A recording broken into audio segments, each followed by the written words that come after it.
Dusty, boys. How's it going back there? Mate, she's going great. New cruiser loves it. It is dusty though. Can't really see where we are. I don't know if you know this, but I sent the boys some coordinates and told them to meet us somewhere today. Mystery coordinates from Keno. I mean, you know, you could expect almost anything, couldn't you? I was kind of happy in a way because that's the first time I've ever used coordinates. Well, it's been a couple of days of chasing this coordinate now. Mate, I reckon he's going to end up having us in the middle of Australia. It looks like it, doesn't it?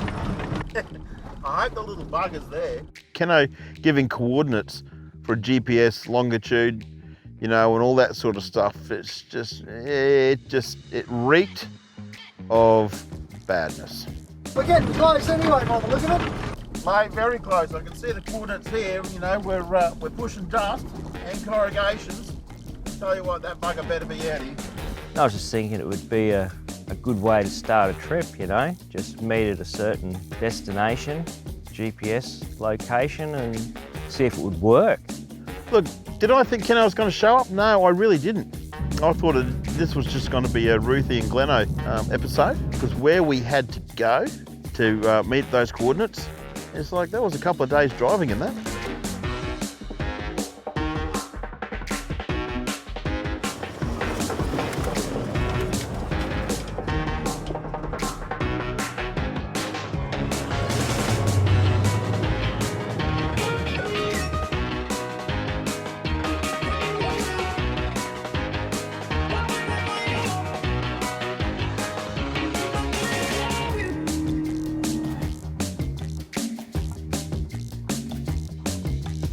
Well, boys, this is the water tank. I hope they read the email. Let's hope so.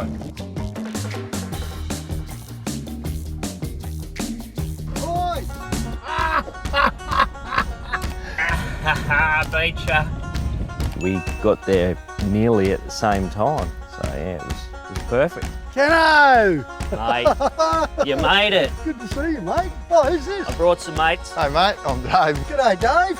This is me mate. Matt, he's a vegetarian. Oh.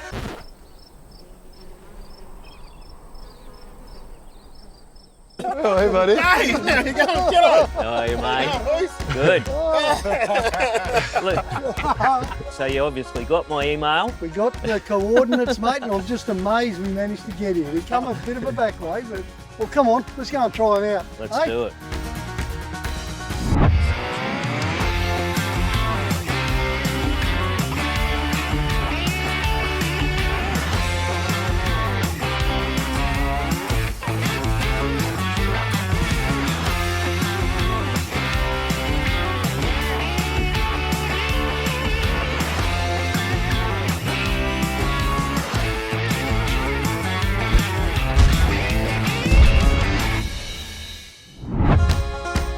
In this episode of DustemUp, we leave Alice Springs and chase some coordinates designated by Keno via a dodgy email. After the meet-up, we traverse the Simpson Desert via the Rig Road, the WAA line, Knowles Track and the French line. Oh, I love this.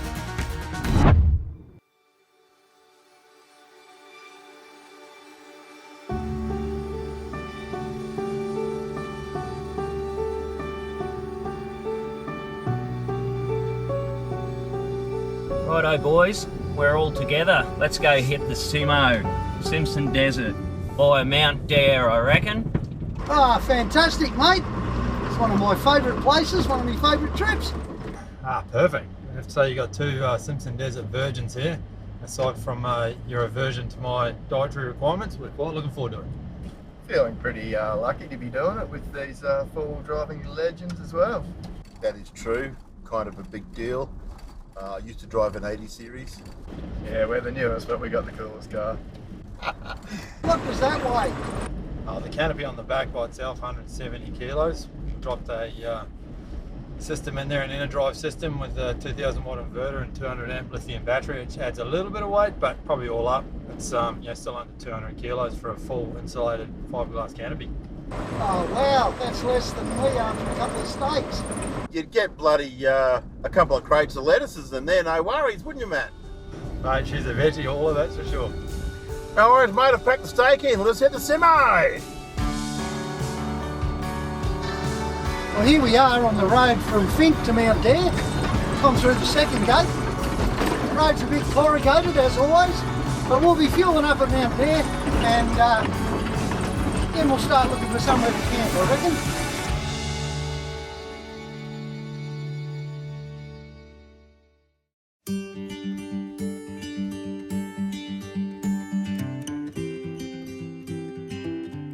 Yeah, well, you know, while I was refueling Milo 2, I flicked the bonnet up, do a quick sort of fluids check and show off a little bit to the local lads, you know. It still looks really good under the bonnet. And old Chris, the mechanic there, he spotted a bit of an issue. Just this morning I'm showing Graham and Chris Milo 2 and we've only come in. We haven't gone over the desert yet. We've just come down the corrugated road. And Chris, I was just shaking the radiator looking for loose stuff and Chris says, hey, your radiator mount snapped through, and it had.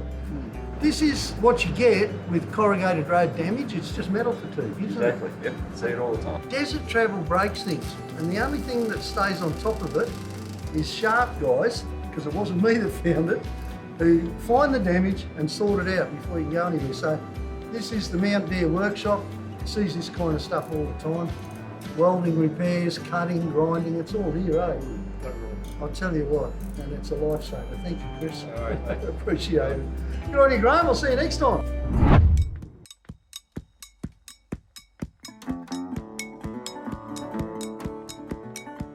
Mount Dare Homestead is really the gateway to the Simo. We topped up our tanks, did our final checks and preps on the cars.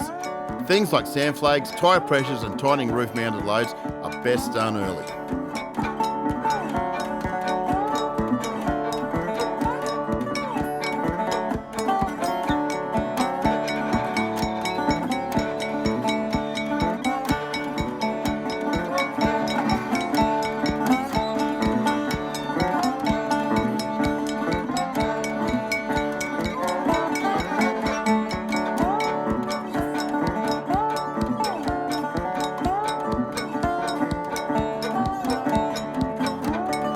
Coming into Dalhousie, guys.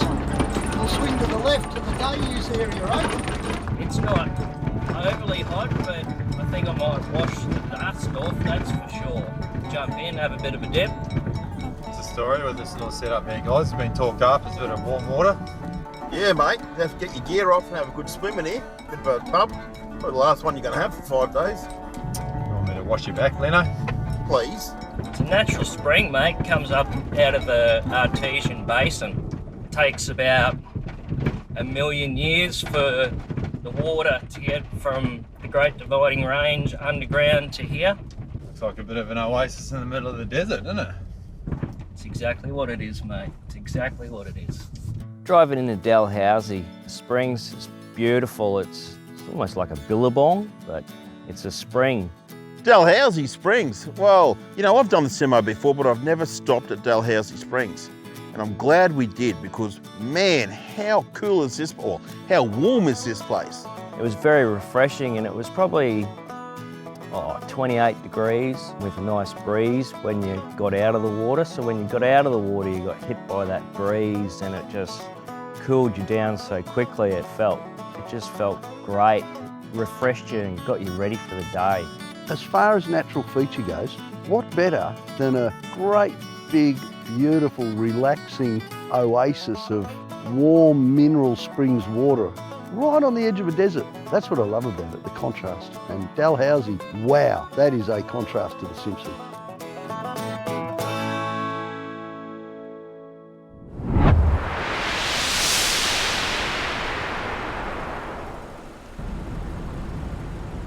Just doing a bit of a fuel testing here. Now, my 200 on the blacktop, fully loaded, I'm doing about 12.5 litres per 100. That's sitting on roughly 100 kilometres an hour. Now, we're in the desert here, coming up to about 120 kilometres. I'm actually going to fuel up and to see what the difference is between off-road and on-road. It's very important for us because we've got about 850, 900 kilometres in the desert to do. Now, it's very important to get your fuel calculations right because on-road and off-road, totally different. I'm expecting twice as much fuel I'm going to use off-road, but we'll fuel up and I'll come back to you.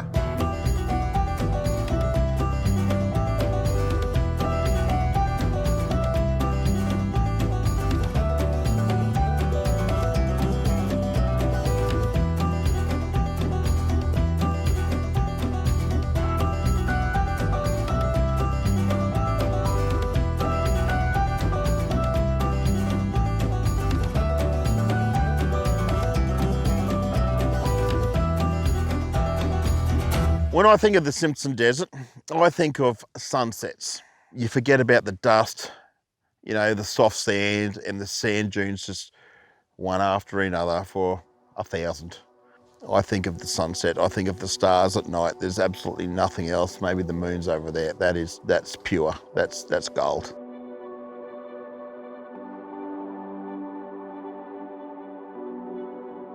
Here we are, deep in the Simpson. It's time to cook up something a little bit special. Especially seeing as we've got the Expedition Series kitchen here, which is really flash. The Nana Kebab. Now it's fairly simple. You cut up a banana, or 10, depending how many people you're feeding, and then you cut up some bacon, and then you cut up a bit of chicken. The whole trick to any sort of kebab is to make the pieces cookable. So you don't want them big chunky bits, you just want bits. Over here we've got some kebab sticks. Here we go. Bacon, banana, bit of chicken. I'm going to put more bacon on, bit of banana, bit more bacon. I actually like to use bacon between everything. You get the idea? It's not very hard, is it? The next stage is to get them cooking. I'm going to use this big iron skillet, which actually covers 2 rings. Get a load of this. That's an electric ignition. I love it. Get a bit of oil.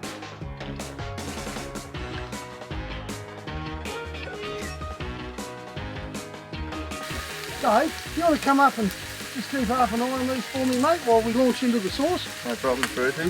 Thank you, kind sir. This is something, in all my years in the bush, I've never done. I'm cooking on electricity here. What it means is buckets of power to cook something with, which is a blowout. Big heap of garlic, how can you go wrong? And then coconut milk. Listen to that. That's really, really going hot in a hurry. Yes, here comes the peanut butter. Can't afford to go slow either. Wow. How are we looking there, Dave? Are they cooking? Yeah, awesome, mate. Really starting to glow up. Good, man.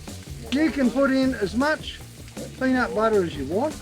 I'd suggest a lot. Okay. In amongst all of that, we want some sweet chilli sauce. We use the whole bottle. Now we need a little bit of marmalade.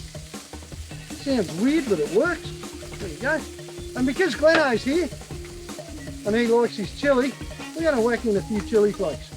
That should just about do it, I reckon. Then it's just a question of heating up this sauce. Now, once you've got it rocking and rolling, you can afford to, you know, experiment a little bit. See if it needs anything. Oh, wow. Oh, are you making a special kebab there, mate? Vegetarian one. Nana kebab without the chicken or the bacon. Okay, guys? So at least you get some sauce, Matt. All right, let's serve this up, eh? Oh, you've done a good job here, Dave. They're great. So this is about as simple as it gets. You like a hot sauce, can I? And there you go. Look at that. How simple is that?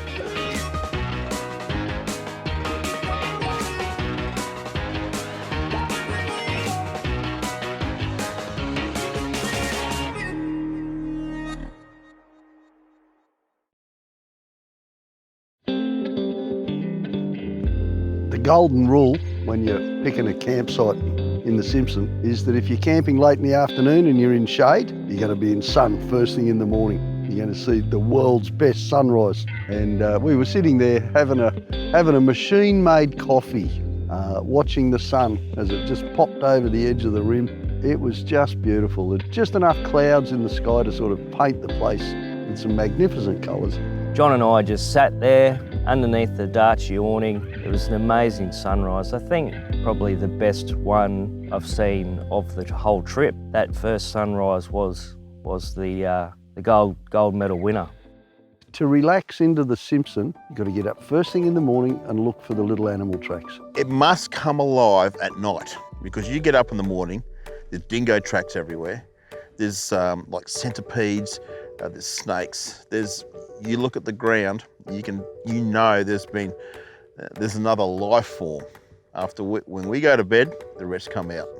That's when you realise you're not on your own.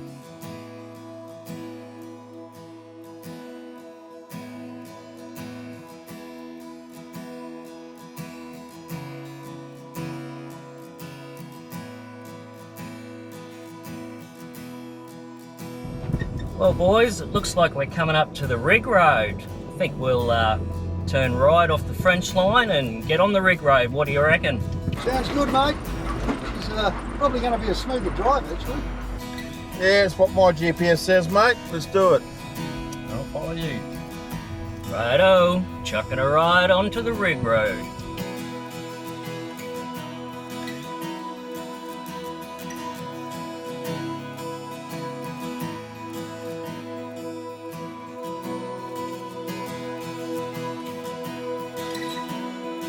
The track we're on at the moment is called the Rig Road, and it's called that because, like the French line and the W8A line and all the rest of it, at one stage or another, this was explored. So drill rigs were brought in here, and if you want to get mobile in a drill rig in conditions like this, you've got to tow it behind a bulldozer, which means that you're going to be putting in a straight line track. Did they find anything? Yeah, but it was never really sustainable. Even if you had found a fairly rich amount of product, you'd have a lot of trouble getting it out of here. My own gut feeling is that they came in saying they were looking for energy at a time when everyone needed energy, but they were kind of half hoping they might find something else, you know? Something richer. Let's say gold, uranium. This place is alive with history, it's alive with geology, and it's alive with animals despite the cats. It's just a fascinating world.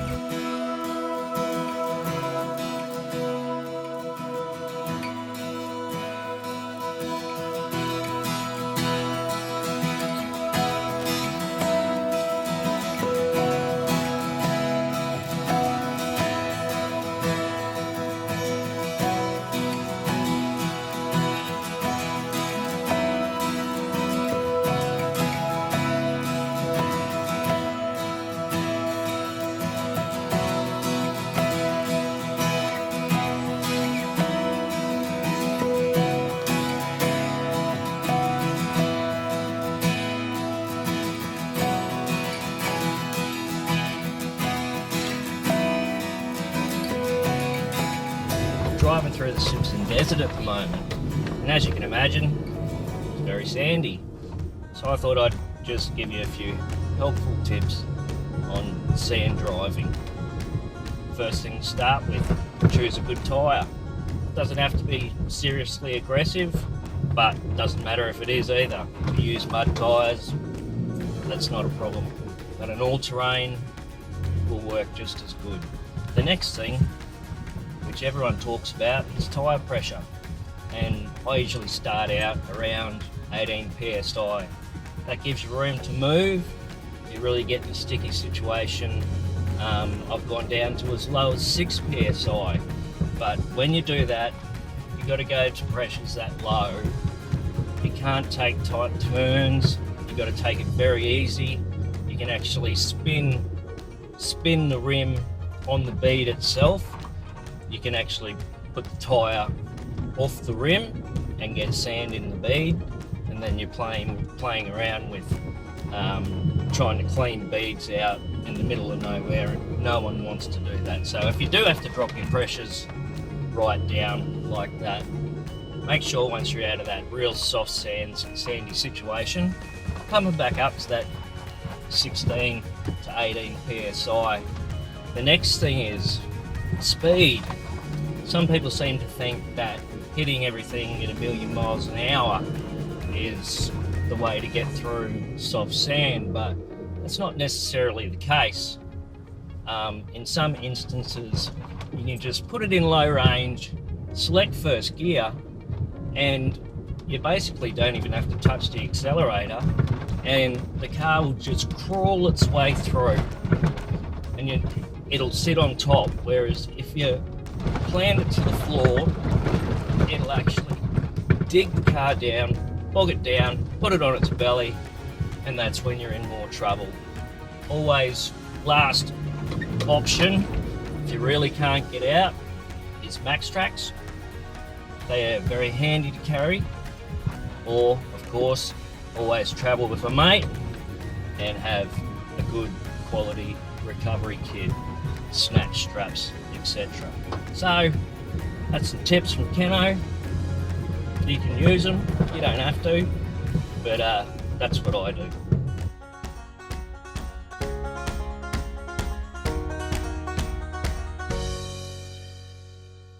In our trail bike days across here, we used to talk about the sand bonding. If you're on the sand first thing in the morning, you get real good traction to about 10:30, 11, but then the sand starts to particulate, turns into sort of more of a talcum powder or something.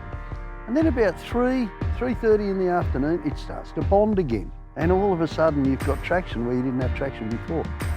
Which is why a lot of the guys who pull professional recoveries have done their trips at night over the years.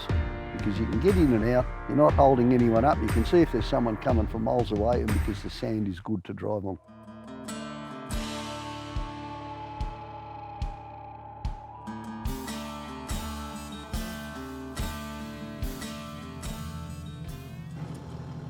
Got bogged in the sand, nothing drastic, and probably really didn't want to bother the other guys with a recovery. I was driving, Matt kept putting max tracks under there. The Zone guys wanted to show what their trailer could put up with. It is the lightest construction possible for something that size. And therefore, pulling it through the Simo, where really trailers are a bit dicey, you know. A trailer is a sand anchor in the Simo, especially in the middle of the day.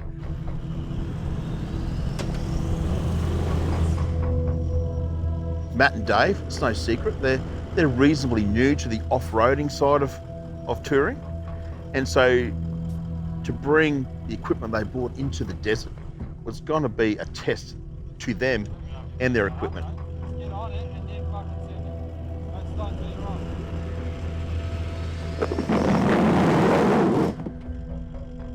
We had three choices, max tracks, snatch, or winch.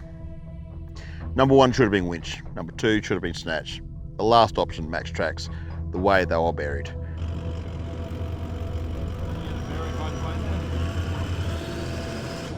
And I know I should have forced my opinion a bit more about the winching.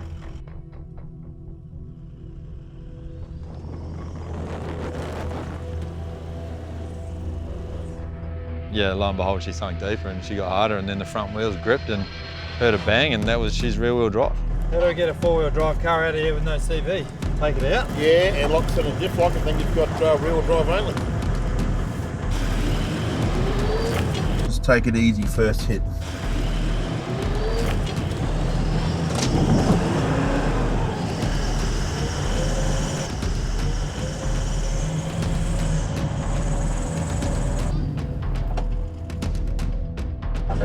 So let's just hook the winch on to get him up and take the tension off, eh?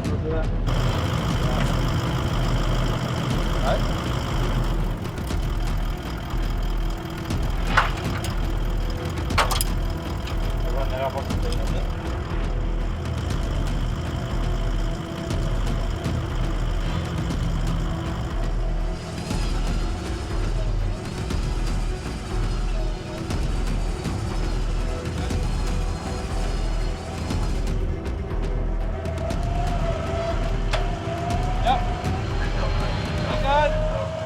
Keep going. Keep going. Keep going. Keep going.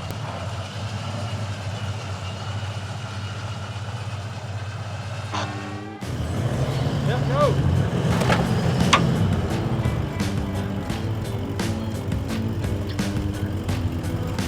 If you bring a trailer here and you expect to drive in the middle of the day, then you better make sure you've got a few people with you. It's a team, and that's what gets you through situations like what we had. It's just teamwork.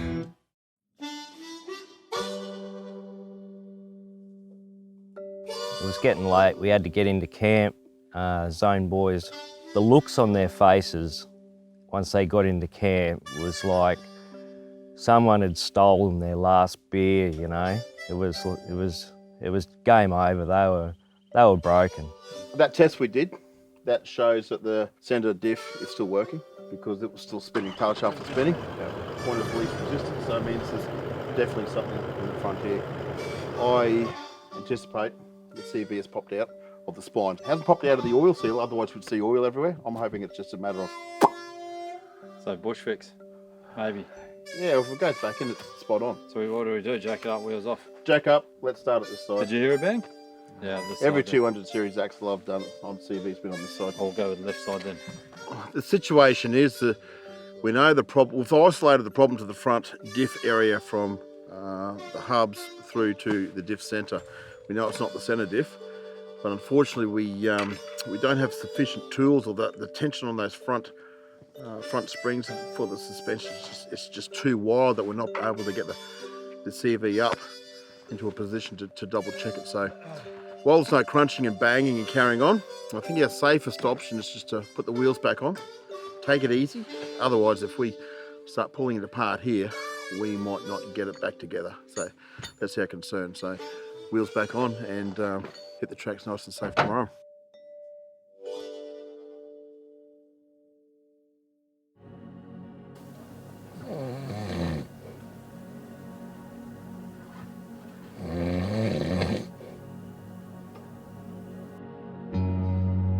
Alrighty-o, this morning it's my turn, so we'll cook up some Keno's vegetarian pancakes.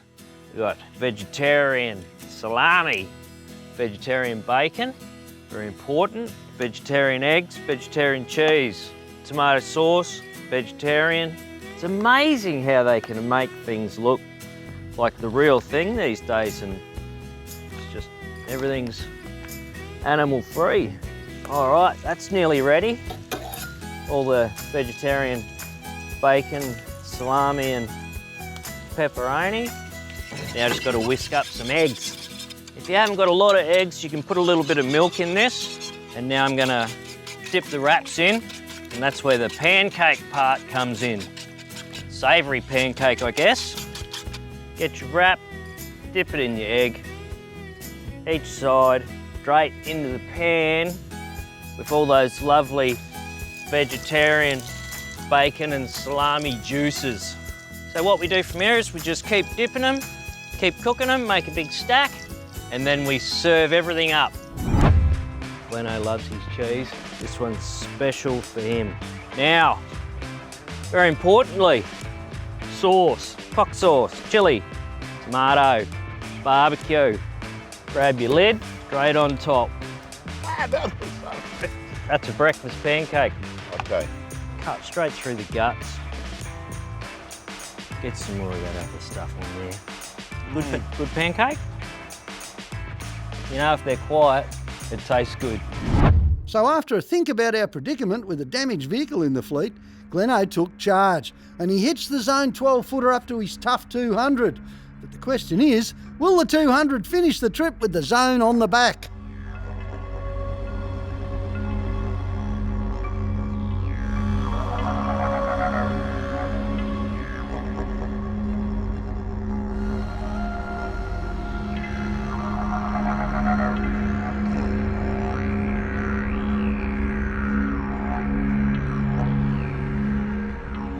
Look, I set off on this trip, you know, running solo in the 200, not towing. It was going to be relatively easy for me, you know. But when the time came for someone to put their hand up and tow the Zone 12-footer, well, there was no other choice. I had the vehicle to do it. So it changed things immensely for me. I had to stay focused because all those sandhills and a trail behind, totally different driving style, totally different mindset. I guess best thing we got going here is we've got two potential anchors, just in case we get stuck with either the two-wheel drive 200 or the towing vehicle. Yeah, mate, it's game on today. This adds an element of excitement, actually, doesn't it? Oh, thanks, team. I guess we love a challenge as much as anyone else, and it certainly looks like a challenge today. Guys, just a pleasure to have you along. Yeah, but after reflecting on it last night, Keno, I think the truth of it is when you're pretty well smack bang in the middle of the Simpson Desert, it's probably not always the best decision to push with a recovery method that might break the vehicle. We probably should have just waited for a winch out, mate, and like Gleno was saying this morning, that would have been the lowest risk, and that probably should have been the decision we should have made. Well, mate, we live and we learn.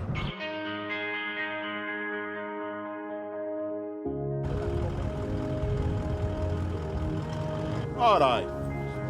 We're going to use John's winch for this. Save using a bridle.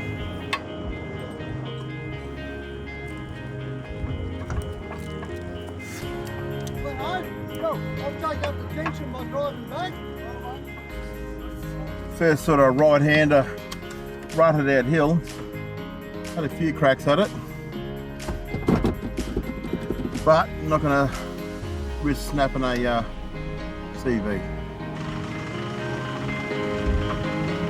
Like a wall.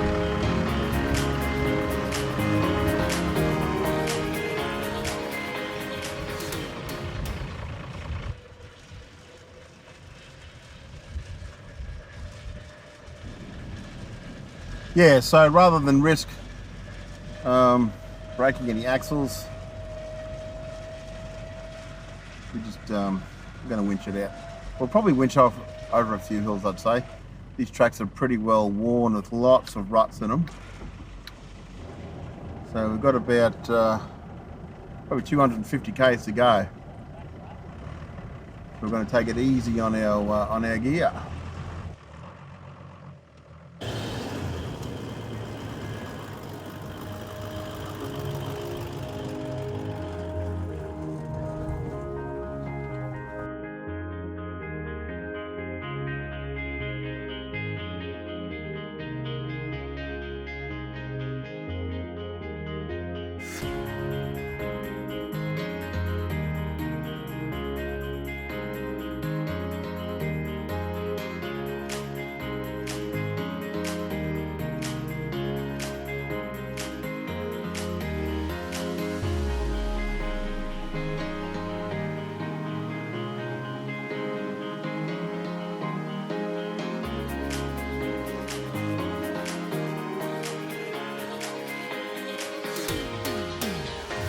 Well guys, this intersection here is Knowles going that way, which is going to take us north, and then we cut over a heap more sand dunes to get to Birdsville, to get to Big Red.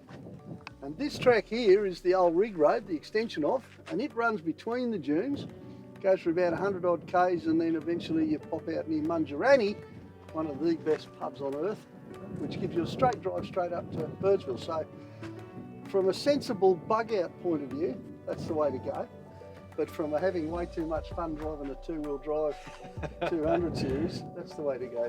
What's your call? You got a call on this? Oh, we're pretty comfortable with how it's going, to be honest. I mean, we're pretty led by you guys on how the track's going to go from here, but there hasn't really been anything this morning that stopped us. So, although the pub sounds pretty appealing that way, so we kind of want to stay with the gang. Stay with the gang? Yeah. I don't really want to miss another night in the desert with you, mate. Oh, they're good, aren't they? All right, well, that's the call. And I respect it too. And I've also watched the way the 200 with 650mm longer wheelbase, it just seems to take a different set of ruts, doesn't it? Yeah. So you seem to maintain traction and you're not frightened of using momentum, so. Yeah, it's not sitting in the same sort of corrugations going up the hills, and that's given us more bite on the back wheels. So we've still got tyre pressure to go down and plenty of horsepower. In the old tour guide days, which is a long time ago, 20 odd years, this used to be fairly normal to try and stay in two-wheel drive as long as you could, because you could. But the little choppy bits at the top, it's always the bit that used to get you, you know. But anyway, big truck, good driving, I reckon you'll cope, no worries at all. I've had a good driving, but we'll give it a crack.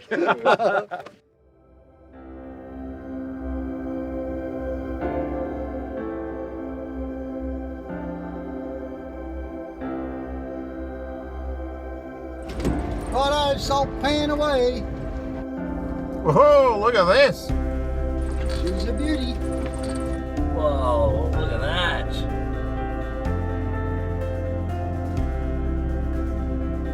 Do we need any salt for dinner tonight? Because we can pick some up. Oh, that's amazing. It's massive. It's pretty cool, isn't it? Oh, that's a good change of scenery, isn't it? First salt lake for Dave and Matt. Impressive. This did used to be an ocean, so I guess that's why there's a lot of salt here.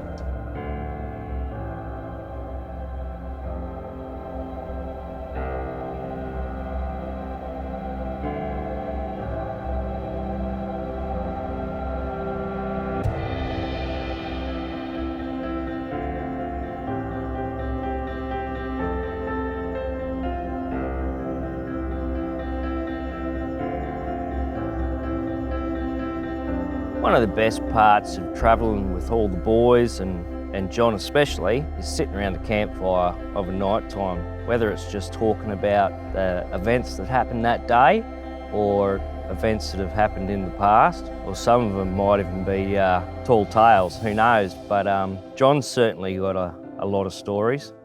When I was a lad, I rode motorbikes. I still ride motorbikes. I was 18 and this mate of mine's mum, I showed up to give him a lift somewhere on the back of me Norton, and she just saw the motorbike, and she was a devout Christian, this lady. She was a Catholic, and I'm not a Catholic.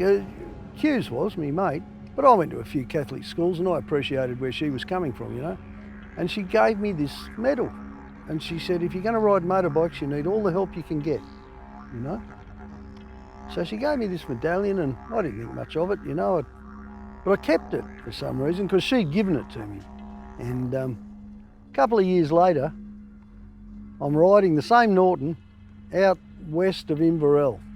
So I'm going to Gravesend on the Norton. It's about 11 o'clock in the morning. It's just rained, and I was wearing a full face helmet. It was the first full face helmet I ever bought, and I didn't like it. It was a bit heavy, but I was wearing it that day. And because it had rained, I thought that's what it was, because the medallion, I had it just sitting on the dash, and I'm roaring along on the Norton, and all of a sudden, I'm just coming up to a bit of a crest of a hill. The road out there is sort of long and loopy and a few crests. I'm just coming up to a crest, going fast, and I think I see this little blue angel flutter out of the St. Christopher medal like this, you know? So I thought straight away, it's got to be water on the perspex, and I'm moving my head around trying to get it to happen again, and I slowed right down. I was thinking, this is weird, you know? I thought I saw that. I hope I'm not cracking up, you know? I'm thinking something very weird going on here, you know? And I slowed right down. I'm trying to, because sometimes the light on perspex diffracts in different ways, does stupid things. Trying to get it to do that. Come over the crest of the hill, and there's a cattle truck parked. Well, it's not parked. He's come out of the paddock and gone to turn around, slipped over the mud on the other side of the road, and he is just sitting there in the middle of the highway. If I'd come over that hill at 80 mile an hour, I just would have been cleaned up. As it is, I came over at about 20 miles an hour, fell off the bike slid underneath the truck. But I was all right and the bike was all right. And I'll tell you what, I rode away after, you know, bloke helped me pick the bike up and all the rest of it. I rode away and I thought, wow, I just stopped. That was it. I stopped. I went and saw a mate and spent the rest of the day just thinking about what had just happened. Took the day off, Keno. Sometimes you should. Sometimes it's not stacking up well. There's a message there in that. Yeah, so that's why the medal's still there. Mm.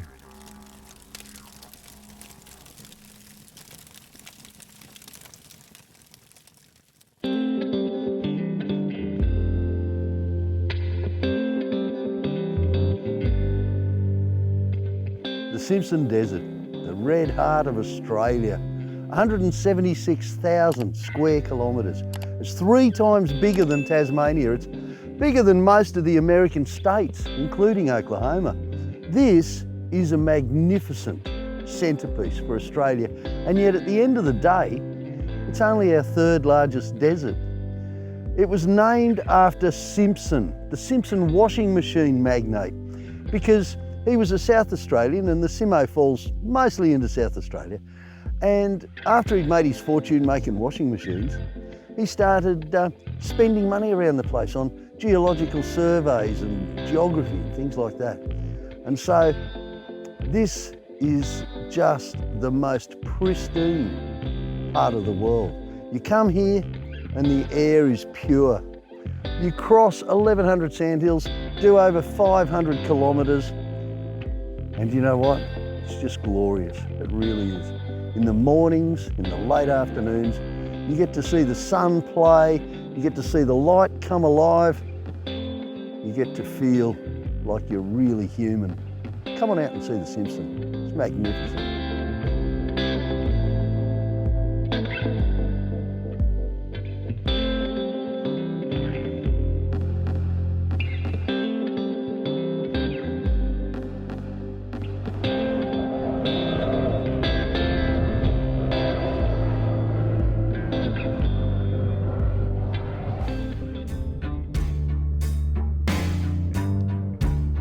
Here we are nearing the edge of the eastern side of the Simo, and this sand dune has been baking in the sun all day. The sand is loose. You can see that by the sand blowing off the top. A two-wheel drive 200 series is no match for this one. Time to give them a gentle tug back and choose a new line.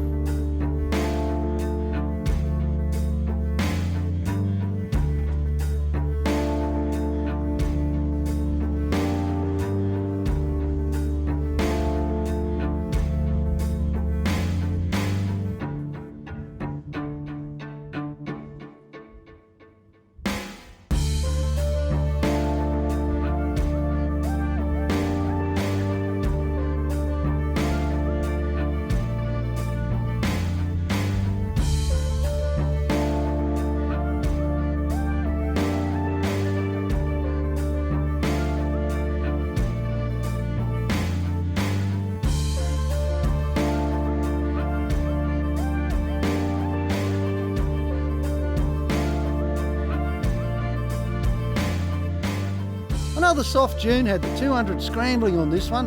Lucky we're all together in convoy so we can snatch and winch each other over. The Simpson Desert isn't a place to travel alone.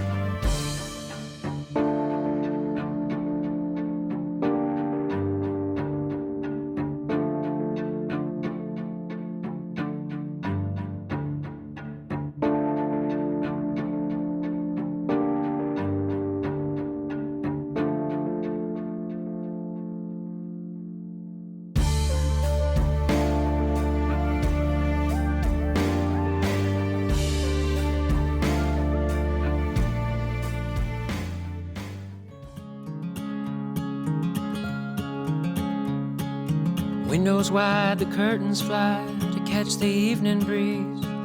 Without your Starting this trip, I promised to get back to with fuel consumption figures. Well, that was before I knew I'd be taking over the towing duties of the Zone 12-footer. From my numbers on day one on dirt roads with no trailer, I was getting 12.5 litres per 100. On day two in the desert with no trailer, a few sand dunes, I was up to 17.1 litres per 100. Now that's okay, I calculated the fuel for that.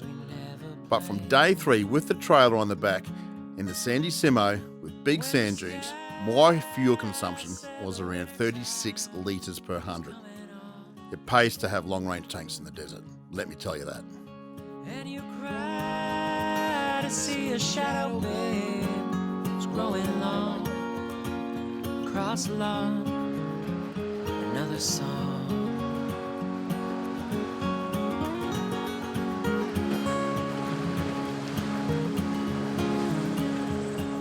It's Tuesday night, it's 3 a.m. I ought to be asleep. If only I could tell you all about the dreams I keep, or about the dreams I keep. I wake up every morning and I'm wasted all the day. I turn it all around if I could only hear you say that you are here to stay. When the sky said the winter time is coming on, and you cry to see a shadow, babe, it's growing long across the lot.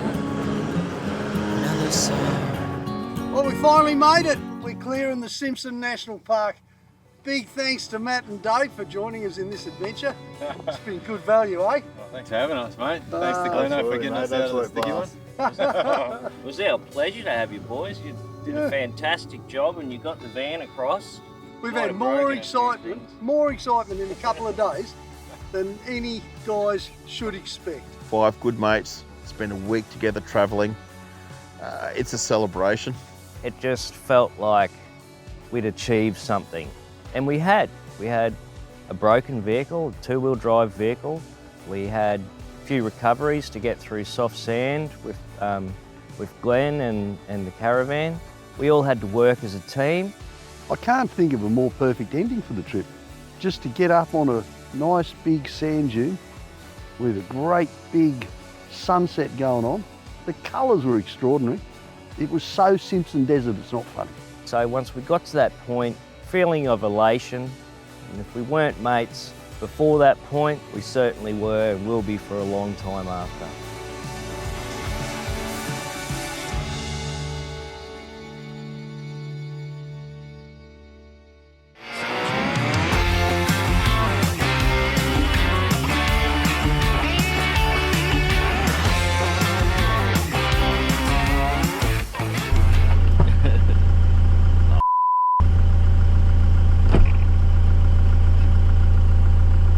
Get out the button of epoxy because my mirror is going to knock the bar clean off.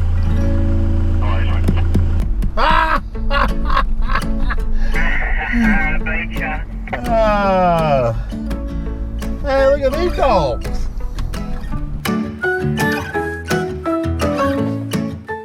You need to tape his voice. We love your voice because we go to sleep to it. Oh, no! We love you. Rolling.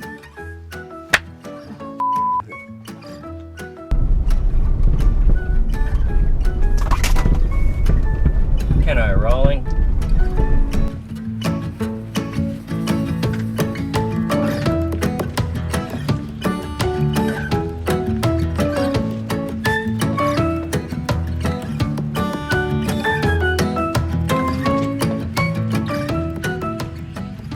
Oh yeah, out there, never fails to surprise. Looking after you. I didn't like you yesterday when I found out. Spicy sauteed banana. Do you want a shot of me drinking my Ribena? Yeah.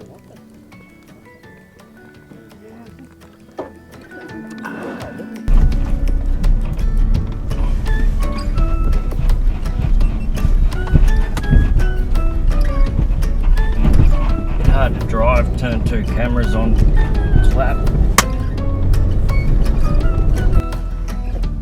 We're about 100 metres away from the intersection, guys. We'll hang a right here and go east.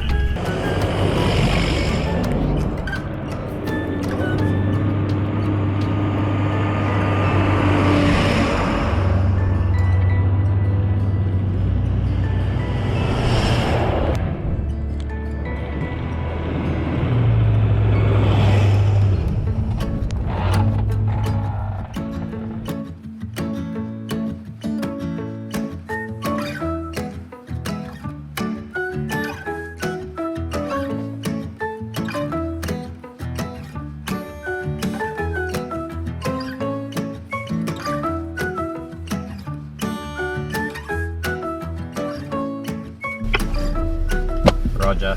Big sand dune. Big wind blown sand dune. Big wind blown sand dune.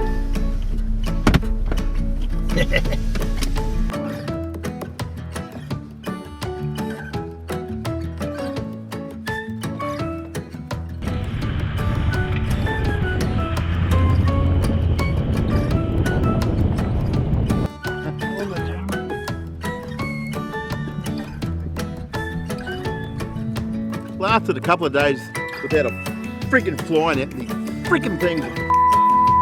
Tell ya.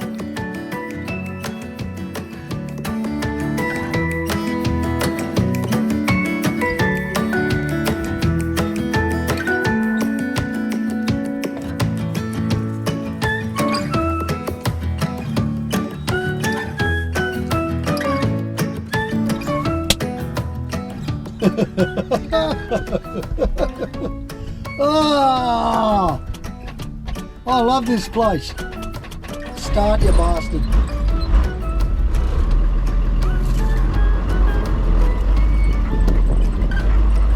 I wanted to go on the stage, but the part they gave me was rotten.